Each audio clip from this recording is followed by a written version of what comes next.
Nakadawat na ba og pinaskuhan ang tanan?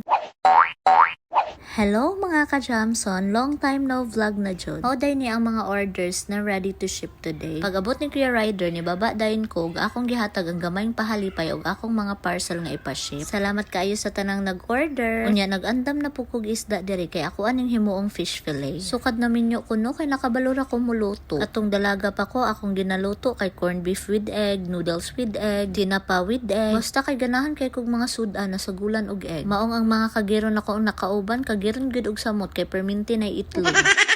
Pag human akong panit og hiwa sa isda, ako nang gihugasan. Tapos gibutangan dayon ako siya og asin ug paminta. Tapos nag-squeeze dayon ko og isa ka lemon perti man dayon ning gahia. Nagdungag na lang pug ko og tulo ka limonsito. Unya giukay-ukay dayon ako sa akong limpyo nga kamot. Nagbutang na dayon ko og crispy mix og garlic powder. Unya gihalo na pud nako og usab. Unya instead na harina, mas ganahan ko ibutang kay cornstarch. Tapos nagbatil dayon ko og isa ka itlog o itlog gihapon no. Nganong lami man gyud ning itlog. Nagpainit sa ako daan diri og mantika bago ko nag-coat og breadcrumbs sa isda. Tapos ako na dayon gilunod sa mantika isa-isa ang mga isda. Kabalo ba mo og kabalo ko nga wala mo kabalo nga mao ni akong favorite nga sudan. Lamian kaayo ko ani ay ambot lang nga. Mas lamian pa ko ani kaysa sa fried chicken. Pag human ako gluto sa fish fillet, nagpabukal na dayon ko diri og tubig unya akong gibutangan og mantika og asin nganong wala man ni natunong. Unya ako ana dayon ning lutoon ning pasta for 10 minutes according sa instruction. Unya samtang busy kay ko sa kusina, busy po kay ni akong bana ayo-ayo ani iyang speaker. Tapos sabay pa dungog-dungog dayon akong sa technician ko ni gipaayo mahal kaayo ni. Pero sa tinuod lang akong bana bitaw ng hugas ganina oy. Matinabangon kay ni akong bana sa kuha maong bawal ilugon. Nagmelt na dayon ko og butter nya nagsute og garlic og onion. Unya gikuha sa nako tong garlic og onion nya giluto na dayon ning ground beef. Di na jud ko magtagalog guys kay malibog jud ko sa Bombay og ahos.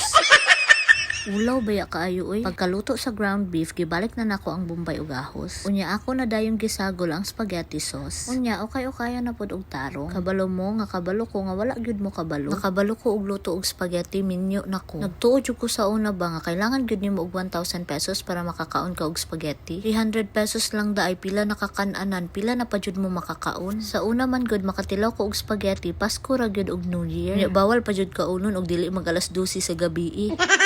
Mamiss jud na ko ang Pasko ug New Year sa hometown namo ay. Kami manggod mga mag-igagaw halos na arami sa isa ka barangay. Basta padulong na gani ang Pasko ug New Year, maglibot-libot nami sa mga balay sa among igagaw kay makikaon mi sa ilang handa. Unya mag-exchange gift pag yud mi ug nya mag-parlor games. Kahinumdum pa ko sa una ba kaming mga mag-igagaw. Nagdula mi og DC Apple, uso man kay na sa una, familiar mo ana. Unya ang mamali pahiran og uling kana pa jung gikan sa lubot sa kaldero. Unya colors naman to ang category. Tapos naa man ay niingon og yellow. Nya naapoy ni ingon og yellowish. Ang isa nako kaigagaw nag-ingon nga ang yellow og yellowish parehas ra jud daw na. Unya akong isa kaigagaw dili pud mosugot nga parehas ang yellow og yellowish. Basta kay sa iyang kapungot na sumbagan niya akong igagaw na undang gud among dula we. Mahisgutan gud na namo karon no kay magsigimig pangatawa. Mga dagko na manggod meron mga matured na ba puros na pagyud mi minyo. Bilib ko ba kay kami gong mga magigagaw no kay suod gyud kaayo mi hangtod ron. Mao nang ganahan gyud kay ko mag-apil-apil og reunion kauban ako mga igagaw. Kay hugyaw gyud kayo may pag kami mag-uban. Tama ng tabi oy nagbuhat pud ay ko diri og Graham bar. First time pud nako ni. Nagluto-luto pud taon ko diri sa balay para naapod mi kaon-kaunon ma-feel pud namo ang essence sa Christmas. Unya, Merry Christmas sa inyong tanan unsa inyong handa.